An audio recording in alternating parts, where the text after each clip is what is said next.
السلام عليكم. ابو تريكه من يومين قال على قناه بين سبورت وهو في استوديو تحليلي ان الزملكاويه بيكرهوه علشان نبههم 13 جون، وكان بيقول الكلمه دي من باب المزاح وبيهزر عادي، وهو متاكد ان كل الناس بتحترمه وعارفين ان هو بيهزر مش اكتر. لكن لما تطلع شخصيات متربيه على الحقد والغل زي اللي هتشوفوها دلوقتي دي، ده مش هنسميه غير حاجه واحده، ان ده بني ادم حقود ما عندوش في قلبه ولا اتربى على حاجه عدله غير الحقد والغل والكراهيه فقط لا غير. كره القدم عمرها ما كانت كده. احنا كاهلاويه لما بننتقد شيكابالا او بنشتم شيكابالا عشان رد على جمهور الاهلي، ابو تريكه اتشتم من جماهيركم قبل كده وما ردش على حد، وعماد متعب وغيره وغيره ياما شتمتوا لعيبه من عندنا ومحدش رد عليكم. الشخصيه المدوده دي اللي ما بيستحماش الوش كله مكتوب على وشه ارهابي بلطجي طالع بيقول اوحش كلام في امير القلوب وعم الناس. عايزين بقى بعد ما نوصل لكم اللي قاله تردوا في الكومنتات عليه، ما تحلوهوش. عايز كل الاهلاويه تدوس بقلب جامد. في اول البوست اللي كاتبه بيقول ابو تريكه بيقول ان الزملكاويه بيكرهوني عشان جبت فيهم 13 جول. كاتب بقى ايه؟ عزيز الغطاس اسطوره لجنه الحكام في مصر ونجم بنياس، يعني احنا ما بنعترفش بيك من الاخر في الدوري المصري. ابو تريكه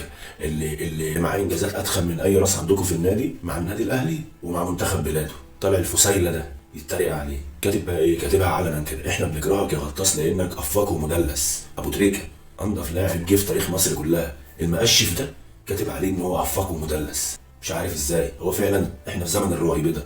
لما بتيجي تقع في الملعب عشان فاول بتاخد حق مش حقك. طب ما كرة القدم كده معروف قبل ما يطلع الفار، معظم لاعبي العالم واحرف لاعبي العالم والاسطوره بتاعتكم ذات نفسه شيكابالا كان اكتر واحد بيقع.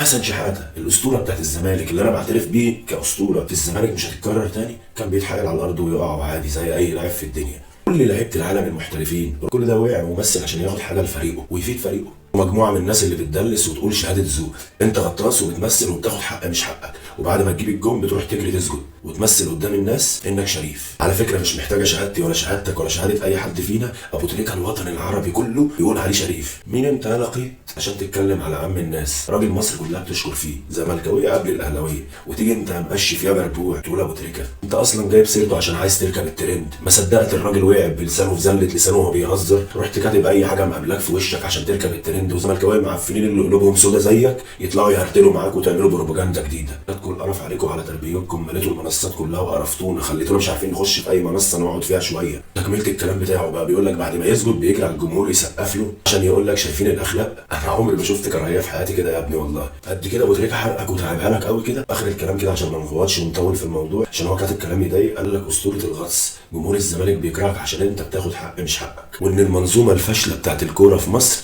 هي اللي كانت بتساعدك لدرجه انك صدقت انك اسطوره. والله ما عارف ارد اقول لك ايه يا ابني. حسن شحاته اللي هو اسطوره الزمالك الحقيقيه، الراجل المحترم اللي لعب كوره متعنا بالكوره وباخلاقه ومع المنتخب واللي ادى بلده وناديه، قال كلام في ابو تريكه مفيش حد هيعرف يقوله لان هو كان الاب الروحي ليه. فلما تيجي نطفه قذره زيك تتكلم على ابو تريكه تتضرب بالجزمه على بوزها. انت مين يا جربوع انت؟ وبقول يا ابو تريكه وجودك في قناه بين سبورت مش عشان انت احسن محلل ولا حاجه، وجودك في قناه بين سبورت علشان انت عارف ليه. طالما انت عارف ليه ما اتكلمتش ليه يا جهبذ العرب. بص عموما عشان ما نخشش في حاجات مش بتاعتنا، سيظل ابو تريكه اعظم لاعب في التاريخ العربي مش في مصر بس. عصام الشوالي قال لم يولد لاعب مثل ابو تريكه في تاريخ العرب. الشوالي اللي ما بيشكرش في اي حد كده وخلاص. يا جدع ده لسه النهارده الفلسطينيين في عز الهم اللي هم فيه وطالعين بيغنوا يا ابو فالنا حليل حمرا يا تريكه، من العتبه جينا ومن شبرا يا تريكه. الفلسطينيين في الملاجئ اللي هم فيها دلوقتي عمالين يغنوا لابو تريكه. كل اللي اقدر ارد عليك ان انت مش هشبهك حتى بالجزمه عشان الجزمه غاليه دلوقتي، انت نطفه قذره خرجت من ابوك كده في الغلط فقط لا غير. ابو تريكه عمك وعم ناديك وعم اللي خلفوك وعم كل اللي رد زيك وقال عليه كلمه وحشه غصب عن اللي جاب ابوكوا يا ابنات التنين. ابو تريكه اللي ما سمعناش منه لفظ وحش لحد النهارده سواء للرد عليكوا او على غيرك. سيظل ابو تريكه امير القلوب وعم الناس وكويكوا وحريقكوا وبرضه لاببكوا 13 جون. السلام عليكم.